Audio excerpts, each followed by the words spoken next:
In Super Bowl 14, the Rose Bowl held a home team advantage for the Los Angeles Rams. Yet it was the Steelers who felt right at home with their fourth Super Bowl trip in 6 years. Has time, cranks it, going long for Swan. He's got it. Swan, touchdown, Pittsburgh. While the Steelers had experienced some prior Super Bowl magic, the Rams had a few tricks of their own and held a 19-14 lead entering the fourth quarter. Bradshaw may have thrown 3 interceptions on the afternoon, but he connected when it counted. A 73-yard bomb to John Stallworth in the fourth quarter gave the Steelers the lead for good. Now Bradshaw pumping, firing downfield. There goes Stallworth. He pulls it in at the 30, the 20, the 10, the 5, and it's a touchdown for Pittsburgh. For the second straight year, Terry Bradshaw was the game's MVP as the Steelers set a record with 4 Super Bowl victories. From the men who brought you basically a sports show, if your football fix wasn't met on Thursday night, it's time for an additional slice. This is basically a football show right now. Let's go! Bartkowski to throw. He is going long down the near sideline. It's going to be a jump ball, and it is pulled out by Billy Johnson. Johnson inside the 10, 5. He is down. He is. He's in. It's down. Touchdown, Atlanta. Billy Johnson. It's a touchdown. 9 seconds to play, and Bruce Haight doesn't know that. The game's going to end on this play. He fires downfield. It's caught, and into the end zone. Touchdown, Iowa! Touchdown, Iowa! No time on the clock. I don't believe what I just saw. Welcome. What is this? This is week 14? episode 14? 14, yeah. Episode 14. Yeah. Season 2, getting down to the home stretch here in football. This is basically a football show. I'm Zach. You heard Greg. And there was football this weekend. I don't know, not the most compelling of weekends, not the most important, not the most game-changing, but, it was football. We had some weird stuff take place in the NFL, a little bit in college. Yeah, this is the silly part of the season, if you will, where stupid things happen. And it's basically, this week was the warm-up week for the coming next weekend in college football. This was like the opening act. Not even the opening act. This was like the... In the NFL, too. Next week, there are some huge games on the slate. So this is all kind of a warm-up, trap games, making sure that you don't lose. But, speaking of trap games, let's go ahead and start. Let's go to Thursday. The Raiders, 0-10. The Chiefs, coming off big wins. They're making a playoff push. Hell, they're tied with Denver. They could make a run for the division title until they lose in Oakland because what is this guy's name? Latavius Murray. Goes off. Latavius Murray? 4 rushes, 112 yards, 2 touchdowns, and go to a 24-20 win over the Chiefs in the sewage dump of the Coliseum. Wow. The Chiefs, this was your classic trap game. It had every element. It was a Thursday. It was raining. Right. They have Denver next week. Yep. And we talked about it last week. We said they've got to be careful with this game. They can't look past it. They can't not take it seriously. I think that's exactly what they did. I think they looked past it. They didn't take it seriously. Because, how seriously can you get worked up over an 0-10 football team as bad as the Raiders are? You can't. But... Well, when these two teams get together, you just throw the records out. Right. Throw the records out the window. It was just the classic trap game. And the Chiefs really kind of screwed themselves in this one because had they won this, then we've got the big showdown with Denver coming up. But guess what? Now they've got to win to keep pace, and it makes a whole different scenario for the Chiefs. Really a bad loss for them. They should not have let this one get away, and they did. Worst part, they'd come back to tie it up, and they were kind of in control and ended up losing anyway. They almost won it at the end with a couple dumb penalties there by the Raiders. But, the Raiders hold on, and no winless team. No. They snapped they had actually lost a full season of games in a row. They had lost 16 in a row going into this one, but they snap it. So they're 1-10. Congratulations, Raiders. So do the Lions? Do they do what the Dolphins do? Do they sit down and break out the champagne? They pop champagne. Yeah. No, they pop out the hard liquor and just black out. No champagne. They're getting the rough stuff. But let's move on to the Sunday slate of games. We'll get our teams out of the way real quick. How about that? Sounds good. Indianapolis Colts, they beat up on the Jaguars 23-3. It was 3-3 after the first quarter, 6-3 after the second quarter, and I was a little afraid that they weren't taking off. But Andrew Luck snaps his streak of 300-yard games in a row at 8. Only 253 yards throwing this week. But T.Y. Hilton, four receptions, 122 yards, and a brand-new baby girl. Not a bad week. Yeah, 23-3 victory for the Colts. I've been described as the good-bad team, and I don't disagree. But yeah, I have to go along with that. Yeah. Either that or they're – I don't know, are they the good-bad team or are they the bad-good team? Because you could kind of go either way with the Colts. I mean, you can't tell anything by beating the Jaguars. Jaguars are 1-10, 0-6 on the road. Blake Bortles is not dead yet. So no, that's the best thing they can say about their season so far. Yeah. Although they do have one win, those Jaguars. They've got one. They do. But the Colts are there's the more I see of them, the more I realize they're just a few players away from being a serious contender. They've really got to fix some glaring issues with that team. Yeah. They got to tighten up the defense a little bit, and the running game is it's non-existent. No. It's just not there. I mean, the leading rusher for the Colts on Sunday was Daniel Herron. I remember him. 12 rushes for 65 yards. Why do I remember that name? Oh, he played at Ohio State. That's why. Okay. Yeah. Boom Herron, yeah. Well, I didn't even know he was in the NFL. Well, he is. He's good for him. Yeah. But moving on. We'll move on to your other team, Craig. The Cleveland Browns. Thank God for Mike Smith. Thank God for the NFC South. Yeah. The Cleveland Browns, they pull one out. Hoyer, kind of shaky. 322 yards, no touchdown passes, a couple interceptions. But Browns make a comeback late and get the game-winning field goal with seconds remaining. 26-24 in Atlanta over the Falcons, the division-leading 4-7 Falcons. Okay, on the Browns, first off, they did their best to try to give this game away. They handed it to the Falcons on 3 different occasions. It was just one of those things where they were in it just enough to make it interesting, but just the way they were playing, I thought they're going to give it to them, and they tried their best. But the Falcons, good Lord. I am not one that puts a whole lot of stock into coaching, but this is a game that coaching lost this game for the Atlanta Falcons. It's as simple as that. What was Mike Smith thinking? I don't know if you get to see any of this, but that's a question you could ask every week, though. What is Mike Smith thinking? In this particular case, he's running almost a hurry-up offense in field goal range with a minute to go in the game. Passes on third down when he's already in field goal range. He's got a good kicker in Matt Bryant. And he left the Browns with I think, about 48 seconds to 3 timeouts left to come back and get the winning field goal to win that game. It was the worst clock management I've ever seen. And I live in a universe that Andy Reid exists in. And that's how bad this was. I couldn't get over it. It was just some of the worst coaching I've ever seen at the NFL level. It was amazing. And the Browns, they got lucky. They got away with one because Mike Smith handed it to them. It was just unreal. Yep. And so the Browns moved to 7-4. Just like literally every other team in the division. I mean, I've never seen this. Every single team in the division has the same record, save for Cincinnati. But they might as well be 7-4. Yeah. Well, we'll break that down in a minute once we get through everything else. And the Falcons again, 4-7, and in the driver's seat. And in the driver's seat in the NFC South. Oh, just to put this into perspective, okay? So they were 4-7. The Saints had the opportunity to take the lead in the division at 5-6, but they lost last night to Baltimore. And did they ever? Down. But this season, outside of their division, the NFC South is 6-22-1 against the rest of the NFL. 6-22-1. Yeah, and 1. Wow.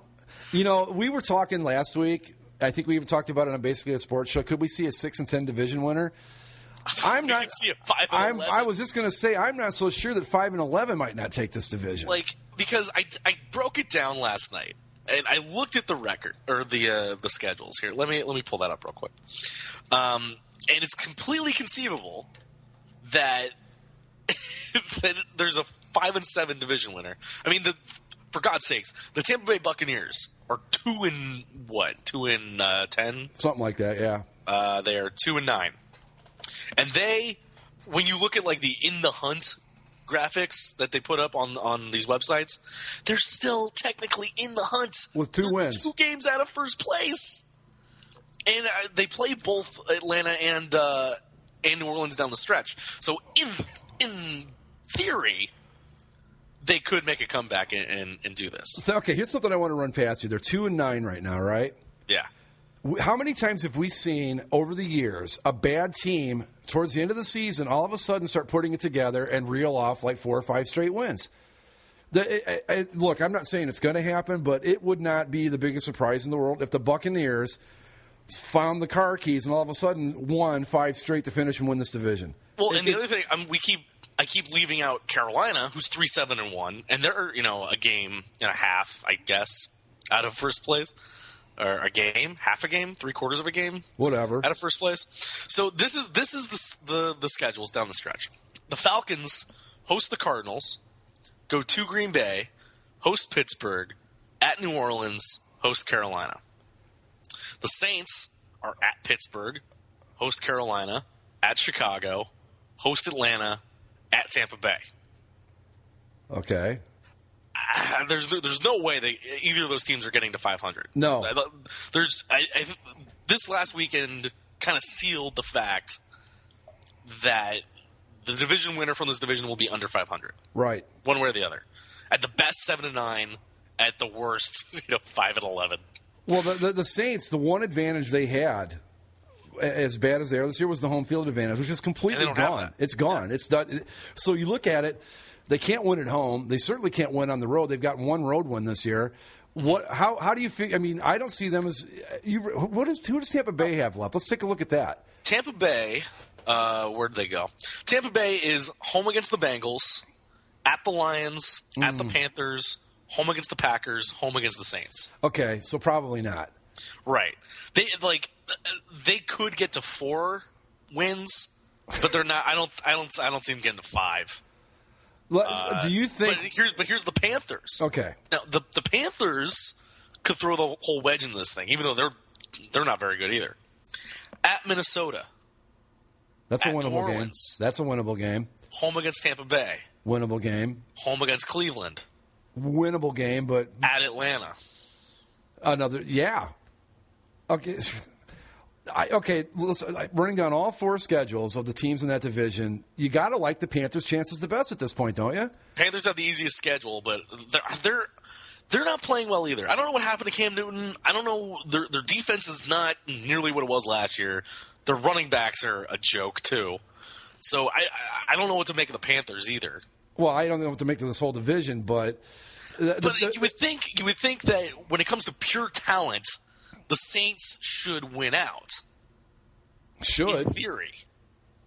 But the thing that's also interesting about that is we might just see the exact reverse of what happened when Seattle won the division at 7-9, where New Orleans wins the division at 6-10. And you know who's the first wild card right now? Seattle Seahawks. So Seattle would come or too. I guess it would be Dallas right now, but it could potentially be Seattle. So Seattle could go to New Orleans in the exact reverse, and I wouldn't be surprised to see New Orleans, beat their clocks. Oh my God, that is. I think right now that if the NFC South 7-9 is a dream. That's what you're hoping for if you're the NFL. If somebody makes it to 7-9. I really do believe we are realistically looking at a 5-11, 6-10 division winner this year. I think 6-10 because so the Saints would have to win 3 games. They're not winning in Pittsburgh. Probably not. Depends on which Steelers team shows up. Remember, this is a Steelers team that lost to Tampa Bay at home. Yeah, true. They're not going to. They could beat Carolina at home. Yeah. I don't. Chicago's a toss-up, but it's in Chicago in December. It's going to really depend on the weather. It could be 60 and it could be 20 below. We just don't know. They're home against Atlanta. Now, obviously, both those teams would need that game one way or the other. And then they're at Tampa Bay, which they should win, but you never know. Tampa Bay played them close in the Superdome. Looking at what should happen is the Saints, as hard as this is going to be to say, is probably are the best team in that division. Yeah. Which isn't that's like you said a little while ago, being the tallest midget. They're probably the ones that have the most talent to be able to maybe put together a run and get to 7-9. But the Panthers have the easiest path at this point. I'm sad that the Buccaneers have such a tough schedule to finish up, because I would love nothing more than for them to run off a 5-game winning streak and come out of nowhere to win that division. That would be so hysterical. I think I might have to do my own personal NFL ban if that happened. The off the field issues get Mike out of the game. Something like that would be like, no, I can't do this. But think about it though. If that did happen, our early season prediction of them being a playoff team, all of a sudden it wouldn't be wrong anymore. Yeah, right. We wouldn't be so crazy. And technically, they were 5-11, but they made the playoffs. And technically, we're not wrong yet. We said, I think our exact words were, we think they're good enough to make a playoff run. Well, guess what? They're in position to make a playoff run. They're in the hunt. I'm giving us that one back. We weren't entirely wrong on that one. No, I don't even want to accept that. It's terrible. That's like getting credited for the goal that the other player kicked in because you were the last guy to touch it. Yeah, the own goal. Yeah. Oh, Jesus. But yeah, it's going to be a wild. Well, wow. It's going to be, of all the divisions, sadly, that might be the most compelling. Yeah. Because it's terrible, but it's funny. Oh, God, it's hysterical. It's so funny. These teams are so bad. They're just even when they have games won, like the Falcons did, I mean, they had that game in the bag and just gave it away. The Falcons should have won that game. The Saints probably should have won last night. But, and they just hand it to the other teams on a platter. Unbelievable. Right. And they're losing a lot of these games to the NFC or AFC North, and that's probably why that whole division is. Okay. That explains why everybody in that division's at least got 7 wins. Right, because they're playing all the South teams. Right. But we'll get to that in a second. We'll move on to Philadelphia. The Eagles, easy win over the Titans, 43-24. Something we didn't mention: they have their green jerseys back. Yes, they do. And I thought they looked pretty darn good. Yeah, Nike, you did a good job. You finally found absolutely the green. Did. Yeah, I think that this green actually looks better than the one that preceded it. Not that it's a lot different, but it just looks a little. I think the term I used was richer. It just seems like it just jumps a little more. It's got a better. I don't know. I liked it better. I can't really just explain why, but yeah, it looks good. No, it looked nice. We'll skip over that. There's a Titans thing I want to talk about, but we'll talk about it after talk about the Texans. To New England, where this was the game of the early games, the 7-3 Lions going into New England against the 9-1 Pats, or the 8-2 Pats, excuse me. And one of the supposed best in the NFC, the best in the AFC, and it wasn't even a contest. No, the Patriots just rolled over them. No trap game here for the Pats. Looking ahead to Green Bay. They dominated them 34-9, and the Lions accused the Patriots of running up the score, and so one of their D linemen, like on the last victory play of the game, dove at a lineman's knees. Oh, jeez! It's 34-9, and again, this running up the score thing pops up from time to time in the NFL. I agree in college to a point where it's like, dude, you're better than them. Stop.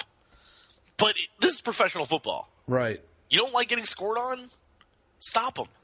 Well, and not to mention, and it's 34. Yeah, it's not 56-10 or something. Exactly. I remember when Belichick, it was years ago, he purposely just kept scoring. I don't remember who they were playing. It was Washington. Right, and he made it very clear what he was doing.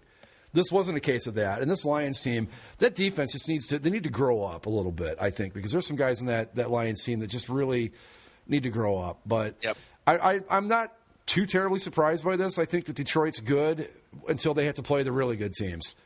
Well, and the Patriots are almost unbeatable at home right now. Right. They're really good at home. Really, in the AFC at this point, it comes down to whoever gets home field advantage. If it's Denver, they're probably going to go. If it's New England, they're going to go. I just don't know. I don't see anybody in the AFC being able to go in and beat those guys in their place at this point. No. But we'll look ahead to your other team and their opponent for next week. The Green Bay Packers little too close for comfort there in Minnesota. Yeah. A 24-21 win over the Vikes. Do you think they're just kind of holding back, or was it what was going on with your Pack? Just one of those games. Just not a. Yep. They weren't hitting on all cylinders. Eddie Lacy had a real nice game. Yeah, 25 rushes, 125 yards. Yeah, but Rodgers wasn't clicking with Jordy Nelson, and they still won. And it never seemed like it was in too much doubt. I mean, Minnesota was certainly in it all the way, but the Packers, just one of those games. I'm not worried about it. And they might have been looking past the Vikings a little bit because they got New England coming in next week. New England in Lambeau. Right, and this is the game that will define them. If they win the game against New England, they're a legitimate Super Bowl contender. If they don't, then they fall back down to the same level as the Lions and all the other good but not great teams in the NFL is the way I see it. Because despite like the Cardinals' record, most people see the Packers as the best team in the NFC right now because they're rolling on all cylinders. Rodgers is firing off a clip, and the Pats I think are unquestionably the hottest team in the AFC right now. Yeah. Yeah, remember back when? Remember when they lost to the Chiefs? Yeah, they're not going to be. Maybe they won't be as good this year. This and that.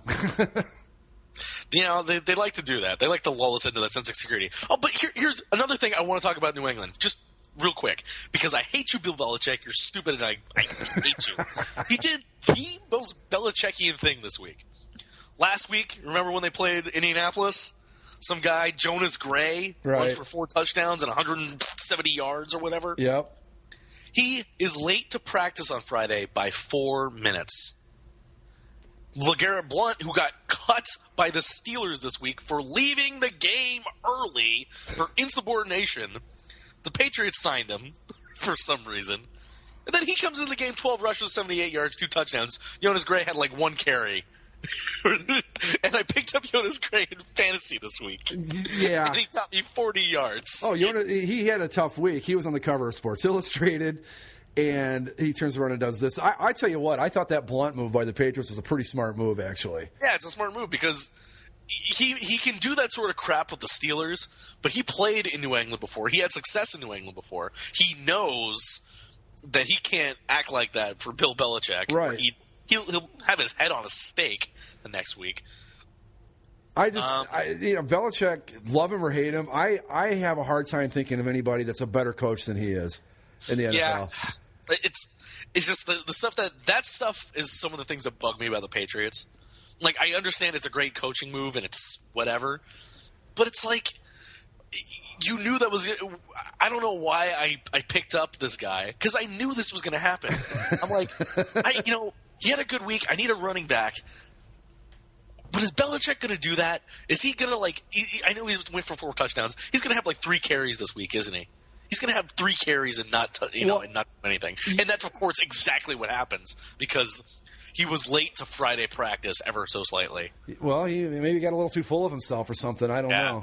But, yeah, I was out looking for Jonas Gray, too. I was ready to sign him for my team. Watched a video on ESPN that said Shane Vereen is the guy that because of the Lions' defense and this and that, if you're going to go with a Patriots running back, if you've got one, Vereen's your guy. So I didn't make the move. I'm glad I didn't. Now, Vereen didn't do a lot for me, but he still got in the game more than Gray did at that point. Yeah, I'm never picking up a Patriots running back ever again. Yeah, because you just don't know from week to week. You don't know who's going to get the majority of the carries. You don't know who's going to get the key carries. Right. It's a different guy that they put in that slot every week, and I guess that's a testament to them. But it's hell on people like us. In fantasy football, it kills you. I mean, unless you've got one of the elite backs, a running back is a roll of the dice every week. You just don't know what you're going to get.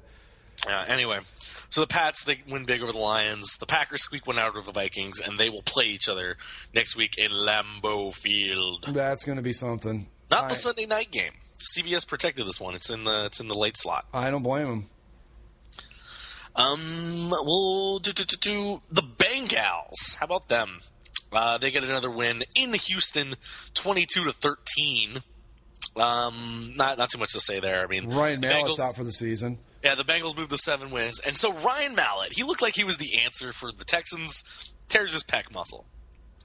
So he's out for the season. So these are the quarterbacks now in the AFC South. Let me see if you can see which one of these is not like the other.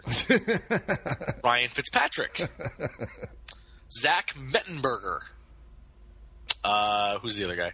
Blake Bortles. Blake Bortles. And Andrew Luck. Yeah, a little bit of difference in quality there. Which one is leading the division and which one's not? Right, exactly. But I think the Texans, any chance of a playoff run, pretty much evaporated when Mallett went down for the season. Yeah, I mean they're 5-6. They were on a little bit of a roll there, but Mallett, I think he is the answer. I think that again. The answer is relative, I think. Exactly. I never want to put my hopes on Ryan Fitzpatrick, but I think that I should say he's the answer. He's the better option of the two. So any little hope the Texans had probably went out the window with that injury. Yeah. Let's go to Chicago, where the Bears, they won their second home game. They have now passed the Blackhawks in the Soldier Field standings. And it only took them until late November to do it. I know. 21-13 over the Buccaneers, who were up 10-0 at halftime. Thanks for nothing, Jay Cutler. I started him on my other team this week because he was my best option, which tells you all you need to know about my other fantasy football team. Could you have imagined if the Buccaneers had actually won this and they were a game out of first place? Well, that's what we're all hoping for, I think. This is one the Buccaneers had to have to make the playoff run. This is one the Bucs had to have, guys. I mean, you're going into week 14. You can't be 2-9. No. So you got to. If they were 3-8, they would be right there in the thick of it. Exactly. They had to have this one, and they just couldn't get it done. Yeah, I mean, good teams win 3 games. Exactly. Bucs are not a good team. Right, because, their playoff hopes are still alive, but they really took a blow losing this one. Really did. I hate talking about this. Yeah.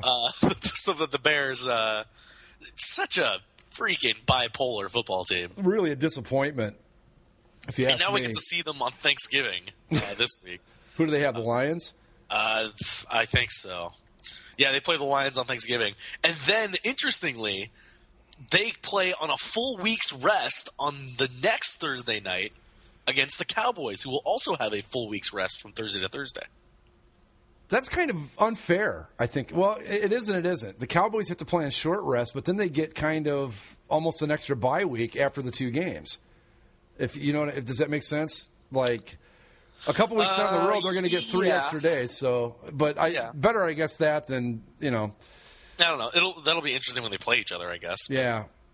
So we get 2 weeks of the Bears in prime time. Well, not necessarily prime time, but national teams. But yeah, congratulations, Bears. You're 5-6. We'll move to the later slate of the games, and we'll start in Seattle, where the Seahawks. They outkicked the Cardinals 19-3 to stay alive in the playoffs, stay alive in the division race, possibly if the Cardinals falter a little bit. But Drew Stanton yet to win a road game for the Cards, but it was a physical game. A good defensive struggle, but I think the Seattle defense pulled it out. The Seattle defense looked more, I guess, fired up, for lack of a better term, than any game I'd seen them in this year. Maybe except for the first game against the Packers. They really came to play in this one, and they did an outstanding job. The defense was great. Not that they shut down the Broncos or the Patriots, but they still did a really good job on defense in that game and deserved the win. I'm disappointed that the Cardinals could only manage 3 points, but But that's the concern now. Right. Without Carson Palmer. Right. Is how good is the offense? Was this just a really great performance by the Seattle D, or was it kind of more problematic of what the Cardinals might see down the stretch here with Drew Stanton? I think it's a little of both. I think a team with a good defense as Seattle has, and especially at home, the Cardinals with that anemic offense are going to have a lot of problems with a team like that. So they've got to, if they do hang on and win the division, they've got to hope they don't face San Francisco or Seattle. I think they can hang offensively with maybe a Green Bay or a who's in the East, like a Dallas or somebody. But those San Francisco and Seattle, their defense is just a notch above, and that's going to be a real problem for the Cardinals. They've got to find a way to be able to score on an aggressive defense, and right now they just don't seem to have the answer. The other thing out of this game was Marshawn Lynch. Now, if you remember last week, Marshawn Lynch was fined $100,000 for refusing to speak with the media because Marshawn Lynch just doesn't like talking to the media. Understandable. We don't really like talking to you either, Marshawn. But we have to, and you have to, because it's a responsibility, unfortunately, for you. So Marshawn Lynch did his mandatory media availability sitting in his locker. I mean, to the extent that he was sitting there, here's a transcript of what the little media scrum around Marshawn Lynch will look like. Somebody asked him a question, how did your offensive line play today? What did you think of their play today? Yeah. How does the defense compare to others you've seen this year? Yeah. Oh. You on the sidelines there? Is the back all right? Yeah. How important was it to keep the ball on the ground? Yeah. How did your back feel? Yeah.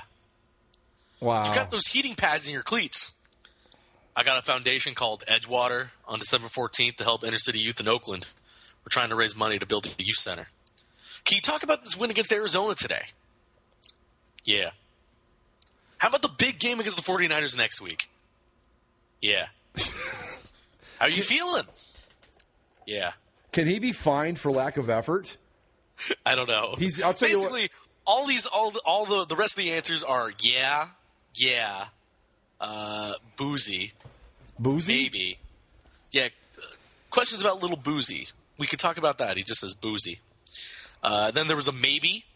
Dancing with the cheerleaders. Was that planned or spontaneous? I don't know. Still having fun? Yeah. Then a maybe. Then he answered the question about what song he was listening to on the bus, which is No Juice. Then, yeah, I don't know, yeah, no. He's no Dwayne Thomas, and that's a reference that people younger than me probably aren't going to get. But at least Dwayne Thomas was a running back for the Cowboys back in the 70s that didn't like talking to the media either. But when he would give the one-word answers, they were funny. They asked him something about something to the extent of, you had a great game today, this and that. Was it da-da-da? And his answer was, evidently.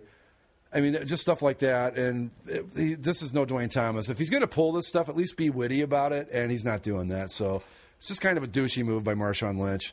I understand you don't want to talk to the media, but here's the thing. You're the starting running back for the Seahawks. Defending Super Bowl champions, yeah. Right. And besides that, you've brought a lot of attention to yourself in many other ways. Skittles and Beast Mode. Right. And, all that other stuff. You've made yourself someone that the fans want to hear from.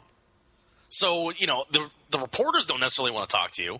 I mean, if I was a Seattle Seahawks beat reporter, I would know that he's not going to give you anything to use. Exactly. So I wouldn't even bother talking to him. But, somebody would be like, you didn't get any quotes from Marshawn? And especially the week after he gets fined for not talking to the media, what do you think all the media is? Who do you think the media is going to want to talk to after the game? Marshawn Lynch. Because he has to be there because he got fined for not talking to him last week. Yeah. Marshawn Lynch.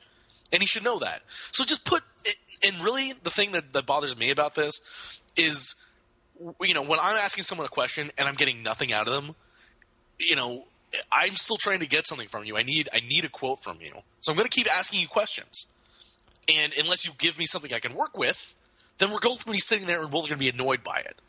It's just so much easier to just give a simple boilerplate answer. Right. Like, you could have said, how did the offensive line play? Yeah, they were really physical and open up the holes. Yeah, the same old, the template that everybody works off of, just the basic generic football answers. I mean, can you talk about the defense? Yeah, they put up a great effort. Yeah, they were aggressive. They were playing great. Blah blah blah. Yeah, this is the thing, and maybe he doesn't understand this. Rare is the instance where a post-game interview gets you anything other than the basic boilerplate answer. Right. So why not just go along with the program? You've got to do it. They're going to fine you every time you don't. So why make it difficult? You just look like an idiot at this point. Again, had he come up with funny stuff, it would have been a different story. But just saying yeah all the time, you probably thought that was funny. Well, it maybe it was you look once. At what Arian Foster did earlier this year, when it was like in training camp, and they asked him like every sort of question. He's just like, "Oh yeah, man, we're just out here. I'm trying to work on being the best teammate I can be. I'm just working on being the best teammate I can be. Just working on being the best teammate I can be." Or I think Wes Welker did something like that too, where you just give the same answer over and over. Yeah, it'd be interesting, but that's just that's what I mean. If you're going to do it, at least be make it interesting, make it funny. But just to sit there and say yeah, you're just wasting everybody's time, and it doesn't make you look good. Right. And I know I've seen some complaints about people that, well, why do they need to talk to him anyway? I don't want to hear from him. It's like, well, you don't, but a lot of people still want to. And, it's a requirement of the job for both sides. We have to talk to you. You have to talk to us. You make this a whole lot easier, and we can get out of each other's hair quick. So yeah, I remember back before I started working in the media, after every Browns game, I couldn't wait to hear what like Ozzie Newsome had to say or Bernie Kosar or whatever. There are fans out there that really do, they get excited about a win and they want to, they want to keep the excitement going by hearing from their players, and it's just. This is a big game that kept them in the playoff race. It kept them in the hunt for the NFC West. Yeah, and you would think that that'd be something that you want to hear about from the star players. Because if you go down to the locker room, you're going to want to hear from the starting quarterback, probably the best receiver, the starting running back, and then whoever the best defensive player is. Right. And the coach. Again, it just makes him look bad. It wasn't funny. It wasn't. Just play the game, dude. You're getting paid a lot of money. No one's asking you to sit down and give us a thesis on something. Just to answer the questions and move on. Right. Just so I can finish my Dwayne Thomas thing here. Sure. Tom Brookshire stood next to Dwayne Thomas at the Super Bowl and was talking about his speed, and he said, "Are you this fast?" And Dwayne Thomas replied, "Evidently," which was pretty funny, I thought. But all right, let's move along. Moving along. We'll stay in the NFC West, and we'll go with the 49ers. Ooh. Who, they won against Washington 17-13, 17-13. Yeah. And they had scored 10 points at half, and they didn't get that touchdown until late in the fourth quarter to get by the Redskins. I have a question for about the 49ers. Yes. Okay. I was watching this game. 7-4, by the way. Watching the game. Mm-hmm. The defense is really good. Sure. No question about it. But I kept thinking, we're going to talk about this game on Tuesday. What is the word I want to come up with to describe their offense? And it hit me. It's woeful. It's just not good. But here's the question. Is their defense enough to carry them with a bad offense like this, do you think? No, because when they went to the Super Bowl, it was, the first year of Colin Kaepernick? Yes. And he was dynamic. People didn't know what to do with him. He was all over the place, and you didn't know how to control him. And he was new and exciting. And, that kind of surprise, spurred them on towards the Super Bowl. And, they got to the NFC Championship game the last couple of years still. And, maybe it's one of those things where when they get to the playoffs and the defense can play well enough and, Colin Kaepernick can put something together to squeak out a win, then they'll be fine until they have to play the really good teams like, say, the Seahawks again or whoever. But no, not anymore, I don't think. I don't think they can do that anymore. I really think that Colin Kaepernick's outlived his usefulness. Oh, absolutely. He's never going to reach the same plateaus he did in the first couple of years. No, and unfortunately for Ron Jaworski, he's not going to turn out to be the greatest quarterback of all time. I watched 175 hours of videotape, and Colin Kaepernick is the best quarterback of this draft. Look, it would be one thing if they were playing the Seahawks and only managed 17 points, but they could at home. They can only put up 17 points against Washington. Yeah. That, to me, just says your offense is in really, really, really bad shape. Mm-hmm. And you've got weapons. You've got Anquan Bolden. You've got Frank Gore. You've got Michael Crabtree. You've got Vernon Davis. You've got some players on offense. So these guys are all pretty good. What's the issue here? Well, it's got to be the quarterback. He can't get the ball to these weapons. And, 17 points against the Washington Redskins? Come on. That's just not going to get it. By the way, Robert Griffin, 11 of 19, 106 yards. Yeah, he's done. I saw that Jay Gruden. He's done. Yeah, he won't be back in Washington. You can't sign him to a huge contract. You're just throwing money away if you do. No. And I'm wondering if a change of scenery might not do him some good too. It'll be interesting. You might be able to get a nice little project for a pretty cheap price when his contract comes up. But yeah, he's done in Washington. The last any glimmer of hope they had, gone. Let's see. We'll go back down the California coast, down to Qualcomm Stadium, San Diego, where the Rams, making their giving us a preview of the Los Angeles Rams. They really like playing in the California sun. I'm telling you. Who wouldn't? Yeah, it was interesting. You look at the crowd at this game, it was probably at least 30 to 40% Rams fans. Wow. There were a lot of them. And the Rams, they had 4 touchdowns called back in this game. Oh. 4 touchdowns on some phantom penalty calls, let's just say.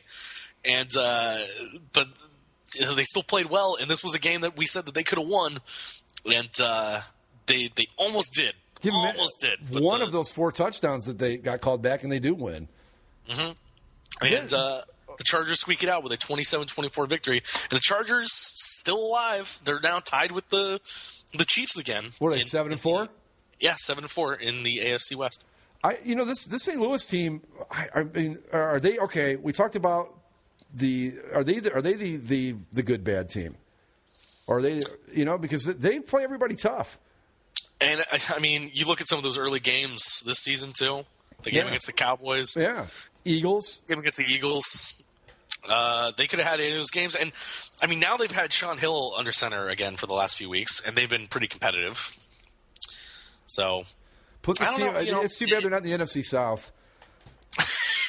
It is. Well, if they were in the NFC South, they would probably be. What are they right now? What's their record? They're 4-7. They'd be tied for first place. Well, yeah, but if they played an NFC South schedule, they're probably I don't know, 8-3.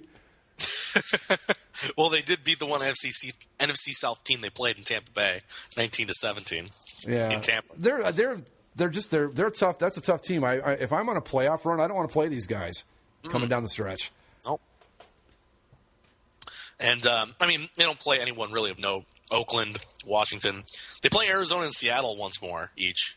But the Giants, they could finish. I'll tell you what, they're not going to win anything. Finish like 7-9. They could sure screw up a couple teams, though. They could really hurt Seattle. They could really hurt Arizona. It's going to be interesting. They're 4-7.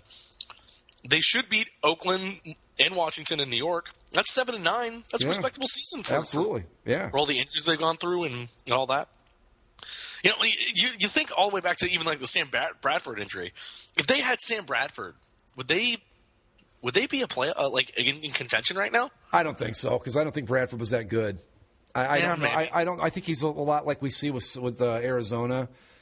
He obviously is the better option than what they have, but I don't know if he's enough of an option to make him that dangerous. Well, that's what I mean. He'd just be better than what they had. Yeah. But, I don't know. It's something interesting to think about. But we'll close out the week, or close out Sunday. Not close out Sunday. I'm not speaking correctly. We'll close out the late slate of games. As the Denver Broncos host the Miami Dolphins up in Mile High.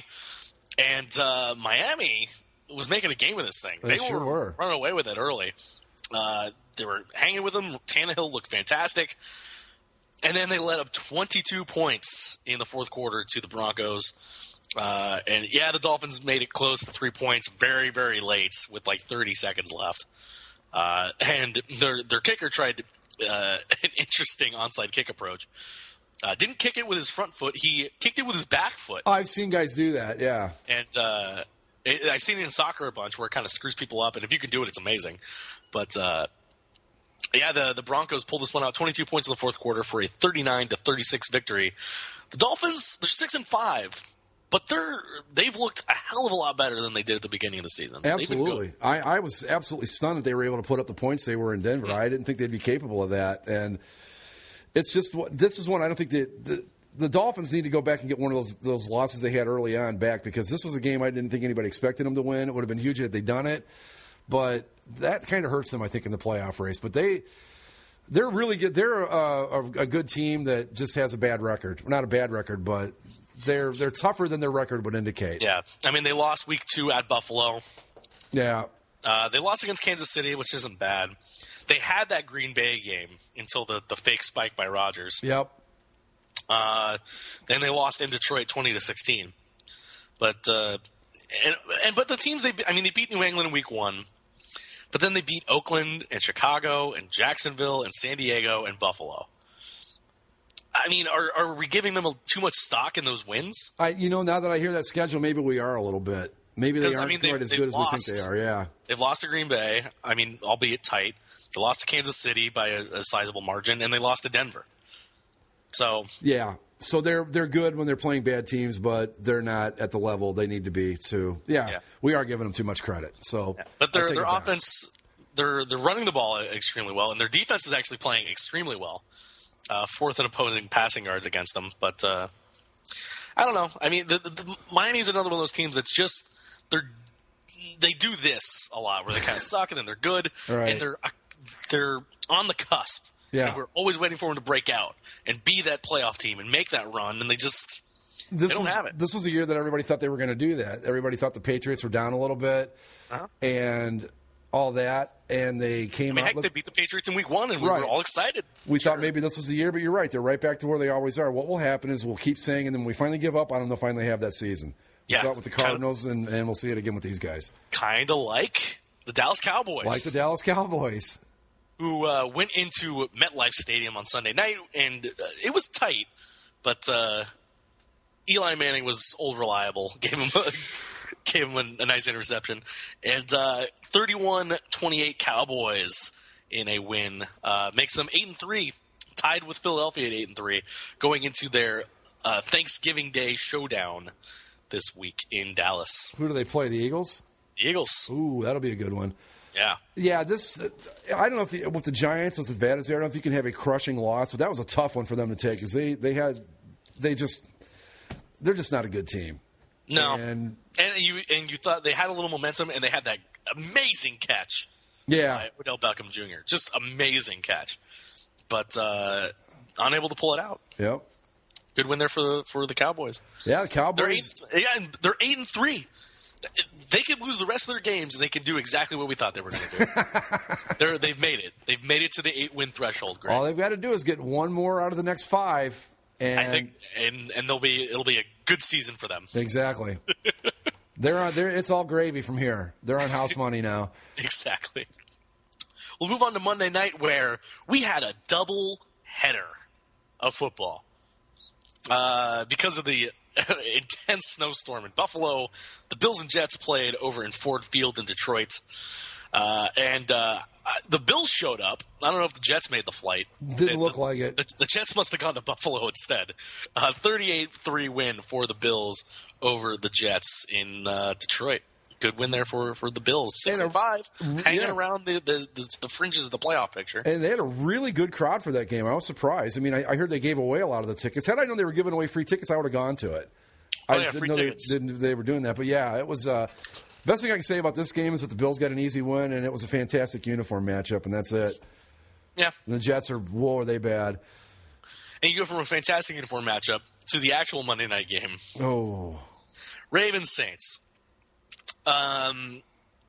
Get the game stuff out of the way because I really want to talk about the uniforms more than the game itself. Drew Brees, 423 yards and 3 touchdowns, but not enough to stop Justin Forsett in the Ravens. Yeah. 22 rushes, 182 yards and 2 TDs. Lifts the Ravens to a 34-27 win over the Saints, who are only 3-3 at home and tied for first place in the NFC South at 4-7. And the Ravens, 3-3 on the road, 7-4, and a half game out of first place with every single team in the AFC North with 7 victories. I still think that the Ravens are the best team of that bunch. I do. Really? Yeah, I do. And that's not to say they're a good team. They're the best of a bunch of mediocre teams. That's what I think. But let's talk uniforms. Okay. All black pants for both teams. Right. And the black jerseys for the Saints. Yep. Why? I don't know. Why of the 4 and I guess, I don't know. I don't want to count helmets because those are the same every week now.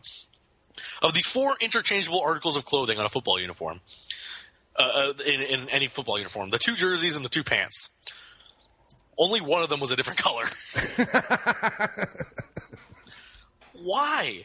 Why do either of these teams think that leotard look looks good? Especially the Saints. I don't know because the New Orleans Saints, the Ninja Saints, are not good. If they get rid of those black pants, they look good home and road. They've got a fantastic helmet, great look. The black over gold looks fantastic. Mm-hmm. The Ravens get rid of the black pants. They've got a really solid look too. I think they look fantastic in all white.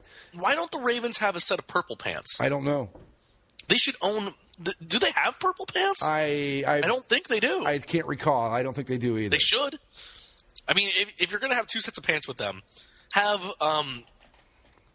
white and purple. Right.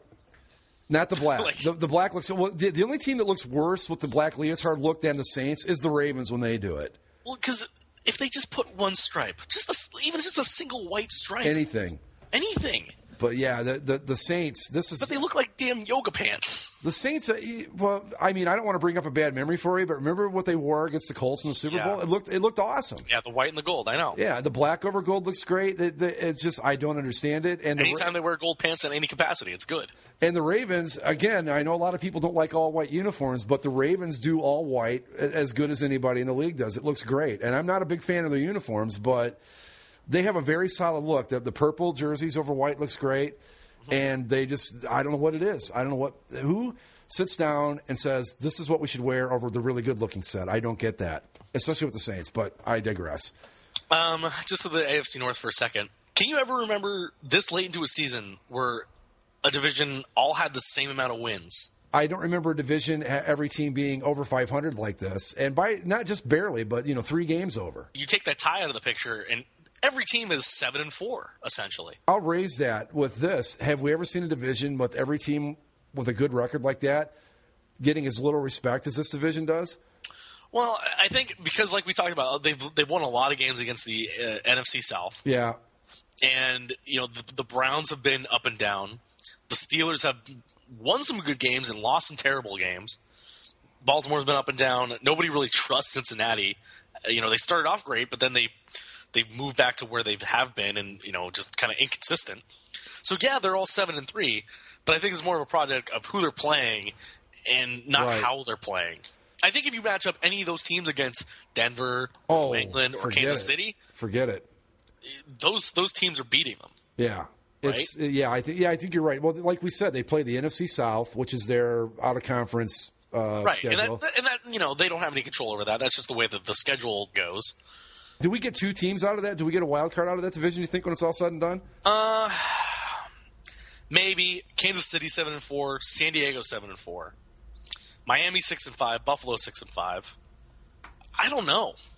Because, again, all these teams are going to start playing each other, so somebody's going to have to lose. Right. So I don't – it's possible because there's just so many possibilities. Yeah. There's so many options for one of them to do that. I think it depends more if San Diego holds on.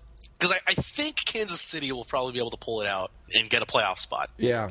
San Diego, I don't have as much faith in. I think neither Miami or Buffalo at this point. I think they're that game behind, but I think that's enough to where they're behind. Like I said, they're behind 5 teams.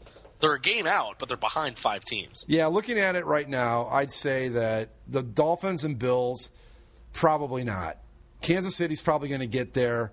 Of the remaining teams, maybe San Diego, but I wouldn't bet on them. So maybe we do get 2 teams out of the AFC North. It's going to be interesting to see how it plays out. It's just amazing to me that the Cleveland Browns, and the best record they've had since I don't know how long, are in last place at 7-4.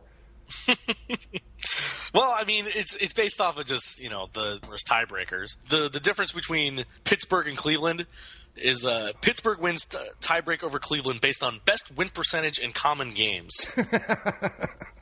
Whatever the hell that means. But that's the week in the NFL, and it's the NFC South is making this fun at the very least. It's keeping it interesting, I suppose. Yes. In a train wreck sort of way.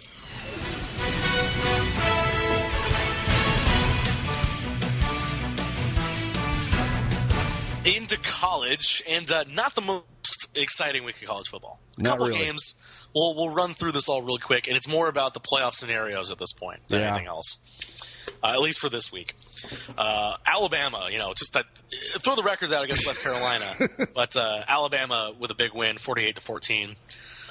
Oregon continues Colorado's winless streak in the Pac-12, 44-10. And their number 3 team in the country, and I still don't know why, the 11-0 Florida State Seminoles, a very late field goal against Boston College. Yep. To win 20-17. This Florida State team, you want to know why they're still there?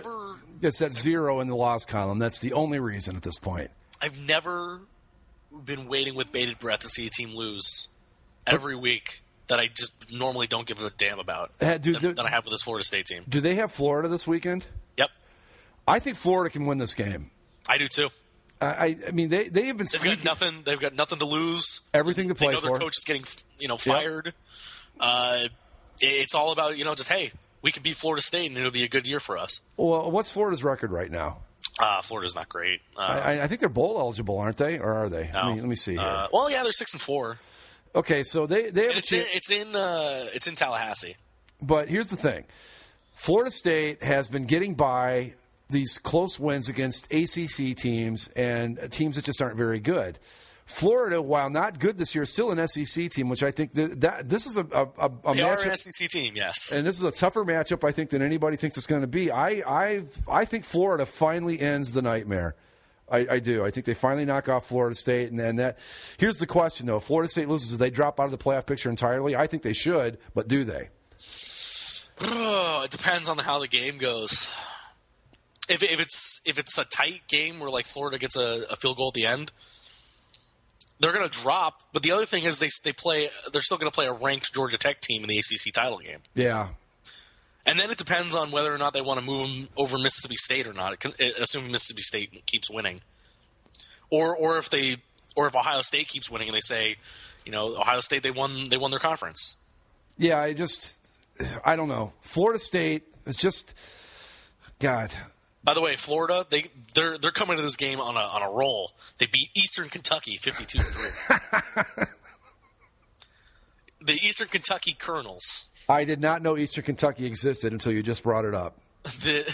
Their logo for Eastern Kentucky, it looks just like Colonel Sanders with a cowboy hat. Nice. It's the same thing. Might as well go with it, right? Right. But yeah, this is Florida State. They're frustrating. I mean, even if they don't lose to Florida, I just hope that triple option in Georgia Tech gives them fits. It will. So that's all we can hope for, I guess, at this point. Otherwise, they're going to get into the playoffs and they're going to get waxed in the first round. Right. Or they're going to pull a St. Louis Cardinals, Los Angeles Kings, a New York Giants, and get really hot all of a sudden, and we're a playoff team, and beat everybody. Well, see, and the argument a lot of people are making in their favor is that they keep winning, and yes, they do. Yeah, but so does Marshall. So does Marshall. So do a lot of teams, but that's not the issue here. We're talking about who are the four best teams in the country, and I just don't know that you can make an argument that Florida State's one of those four teams. I can't. I mean, even their big wins are not big wins. No, Notre Dame's now unranked. Yeah. Clemson is now unranked. Right. Louisville is back in the rankings, but barely. Barely. And congratulations, they beat up on Notre Dame this week, but Notre Dame's fallen off a cliff. Yeah, well, the Notre Dame's exactly what we thought they were. They were never as good as people thought they were, and I think we talked about it last week. I don't have a thing in the world against Florida State, and despite what some national talk show hosts may think, Jameis Winston has nothing to do with my feelings on this team. I'm down on them because they are not. They're not good. They're just not good. They are the Detroit Lions to the Patriots or the Broncos type of thing. They're good, but they're not great. Mm-hmm. And there's just if they keep winning, a more deserving team like a TCU, an Ohio State, a Baylor, somebody's going to be left out at their expense, and I don't think that's right. Yep. Yeah, it's just tough to watch every week.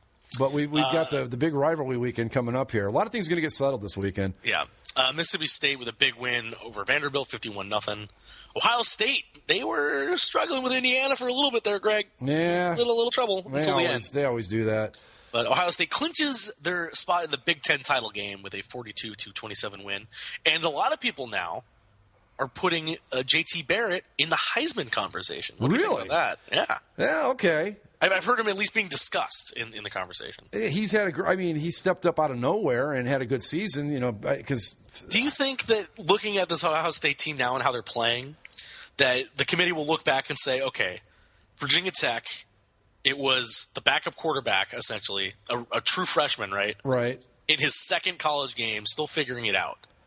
And they'll kind of weigh that down a little bit less and see, well, he's really come into form late in the season, and Ohio State's on a big run now? They could do that, but the truth of the matter is that the quarterback position is not what left Virginia Tech wide receivers so wide open that they would show a shot of the field. But that was an age ago. They're not going to go back and watch the game. It's still a tough loss. Well, yeah, it's.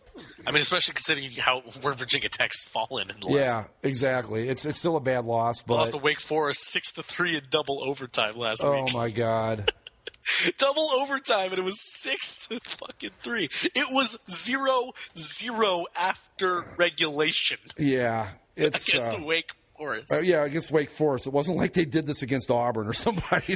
Oh God. Yeah, I will just with the Buckeyes. It's really nice that they've managed to climb all the way back into it. At this point, they still need a lot of help. The thing that I don't think the Virginia Tech loss is going to hurt them as much as the Big Ten reputation might. But we'll see. Well, the Big Ten's starting to get more teams up into the rankings as of recently. Yeah. Minnesota, Wisconsin's moving up. Nebraska just fell out because they lost to Minnesota. Nebraska was a mirage. Michigan State's still up there. The Big Ten is slowly but surely they've gotten more and more ranked teams into the conversation. I guess it comes down to this: where they're at in the rankings. Is Ohio State better than TCU or Baylor? That's kind of the question you got to ask yourself at this point. Because if Mississippi State loses on Saturday in the Egg Bowl, that's going to drop them down, and somebody's going to have to move into that spot. And sitting there waiting are TCU, Ohio State, and Baylor. So if they all win, which one takes the place of Mississippi State? Because 2 losses, they're going to drop out of the top 4. Well, yeah, I don't think that's a question, especially because of. Well, let's get through the rest of these real quick, and then we can just go on. Because really, the playoff conversation stops after the top 10. Yeah. Baylor beat Oklahoma State pretty convincingly, 49-28.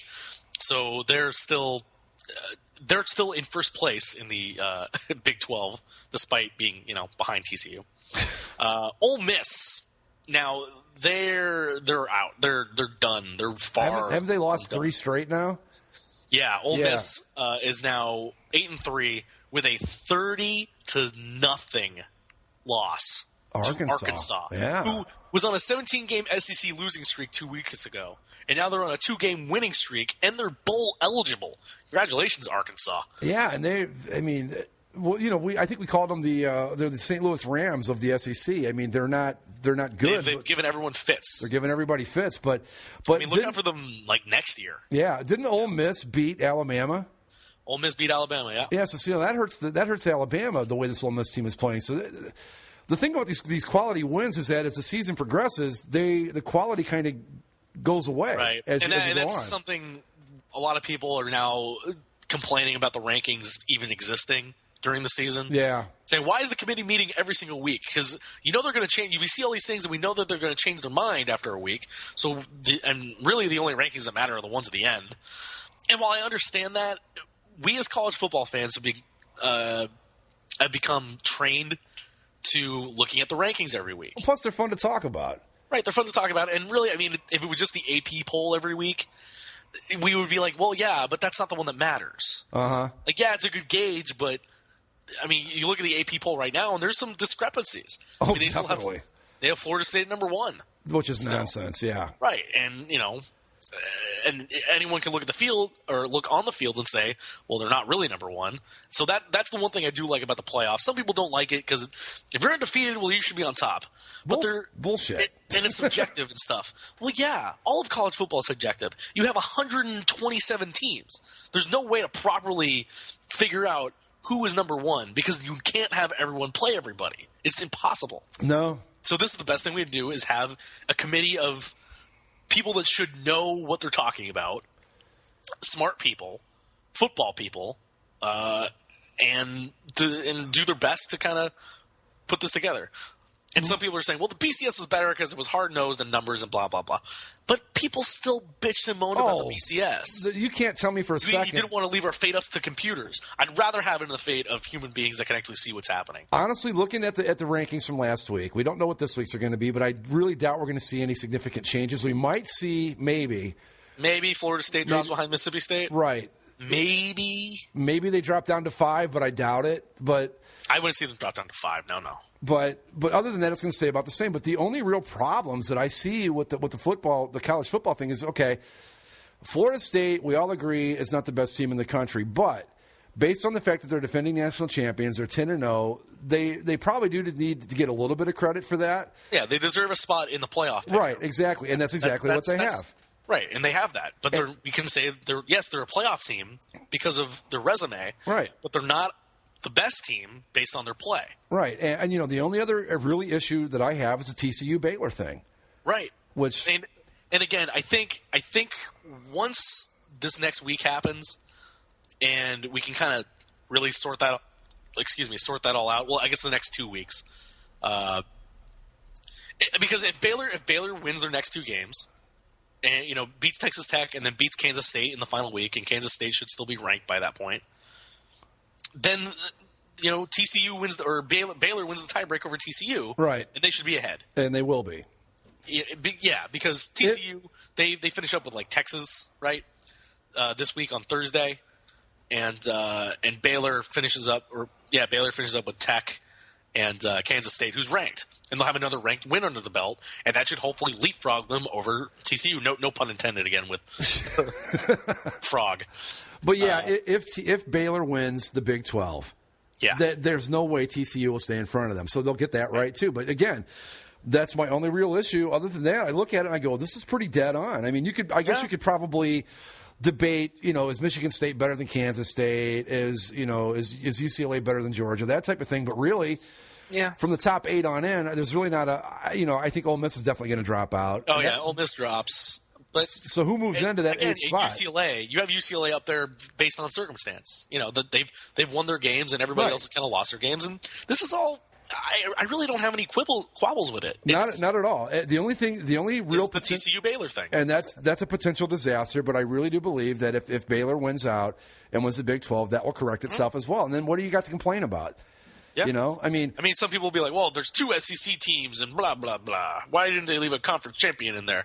And I'm still not leaving out the possibility that we go into the final week, and because Ohio State has a championship game, and because Baylor is still going to be playing that championship week 2 also, beating a ranked Kansas State, I can still see the possibility where they say, you know what, we said all year that we were going to put more emphasis on conference champions, and despite them maybe not actually being better than Mississippi State, because they're conference champions, you move Baylor or Ohio State or TCU in front of Mississippi State. I wouldn't put that past them. No, and that's the thing. I mean, that would be a huge debate, but right, really, and I'm sure some people would complain that, well, you had them there all year, and then all of a sudden you're going to change your mind. Well, yeah. Well, see, I think the plan behind it too is that they're hoping that some of it will straighten itself out as this weekend progresses, because Ole Miss is still capable of knocking off Mississippi State. Sure. Auburn can beat Alabama. Sure. But again, if I don't know that as an Ohio State Buckeye fan that I could complain if they left Mississippi State in at the expense of the Buckeyes, because I just don't. I think Mississippi State's played the tougher schedule, and if they finish 11-1 but don't win the conference or whatever, I just don't know that I could argue legitimately that Ohio State's the better team than Mississippi State, because I don't think that they are. So if that happens, oh my God, there's going to be people in the South that are going to lose their minds. But I think that they've done a great job with it so far. I have no issue other than the TCU Baylor thing, and that will correct itself. Other than that, it's been great. I mean, let's look at the playoff scenarios real quick. We'll run them down. It's all fairly straightforward as far as I can tell. Alabama's number 1. They win out, they're in. Right. They win the SEC, they're in. If they lose to Auburn or they lose in the SEC championship game to Georgia, they're out. Yep. But here's something interesting. If they lose, let's say they lose to Auburn, and say Mississippi State loses to Ole Miss, Alabama still clinches the SEC West. Okay. I'm pretty sure. Yeah. Yeah, because Alabama would be 9-2, and Auburn would be. Oh, well, here's the thing: if we get a couple of losses, like if Alabama lose, I mean, if both of those teams lose on Saturday, it's chaos, because now we got to sit down and take a look at everything. But this is the question I was going to ask: is say both those teams lose, and then Alabama still wins the SEC in the SEC championship game. Do you put them into the playoff? I think you have to. I mean, I think you have to. It's the SEC. I mean, love them, hate them, whatever. It's kind of hard to argue that it's the toughest conference in college football. I think it would depend on how far they fall. Yeah. If Auburn beats them by 2 touchdowns, and because where's Auburn? Auburn's 14. I'm sure they'll move up a little bit this week, but maybe Alabama moves down to like 8, 7. It'll be interesting. But that's like the chaos scenario, right? And of course, you can't really account for the chaos scenarios because if it does happen, then all this doesn't matter. But Oregon, they've already clinched the Pac-12 North. They still got to play Oregon State. They're basically a win and they're in. Win out and they're in. Yeah, and they're as it stands right now, they're probably going to play UCLA in the Pac-12 title game, which could be a tough game, but that's assuming UCLA doesn't lose to Stanford. And if they lose to Stanford, then they'll have to play Arizona or Arizona State, and both those teams could put up a hell of a lot of points. So maybe Oregon has some trouble, but again, they went out, they're in. That's simple. Same with Florida State. They haven't been good, but they win their last 2 games. Right. Against Florida and Georgia Tech, then they're in. They lose, or what if they only win these final 2 games by like a field goal in each one? I still think you got to put them in because they're undefeated, defending national champions, conference champion, the whole bit. So, are they the best team in the country? No, but I think they've earned a playoff spot if they go 12-0 or 13-0, whatever it would be. Yeah, you still got to put them in. Mississippi State, they beat Ole Miss. They're in the playoff, I think. Well, maybe. Again, there's the scenario of where they could leapfrog one of the conference champions over them. Right. But the only thing that's in their control is beating Ole Miss. Right. After that, it's does Alabama lose? And if Alabama loses and they win, then they go to the SEC title game. But if Alabama wins, then they just have to sit and wait. And I don't think you can rank them 4th, in the top 4 all season. And if they win out, you can't just drop them out. I don't know how you do that. I mean, it could happen, I guess, but it wouldn't be right. TCU, they have Texas and Iowa State. And I assume they win out. They need Baylor to lose or they're out. As simple as that. And this is Baylor needs them to lose because Baylor still has the head-to-head result over them. Right. And it would be, of all the crimes that could happen up and down the schedule, the only true crime that could happen is if TCU is still ranked ahead of Baylor. Yeah. And if TCU, I don't think it would matter. If neither of them make the playoff, then it doesn't matter really. Right. And they'll still get to one of those New Year's Day bowl games, probably both of them. But anyway, Ohio State.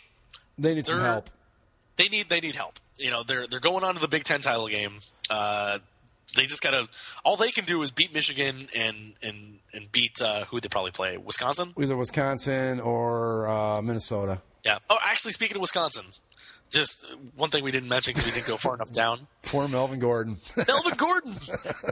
If he had just played the 4th quarter, he still would have the record. Yep. But he set the rushing record 1 week. The very next week, I forget his name, guy from Oklahoma, plays all 4 quarters and beats his record by 20 yards. It's just like, man, your name's in the record books for a week, forever in a week. Yeah, but poor that's guy. rough.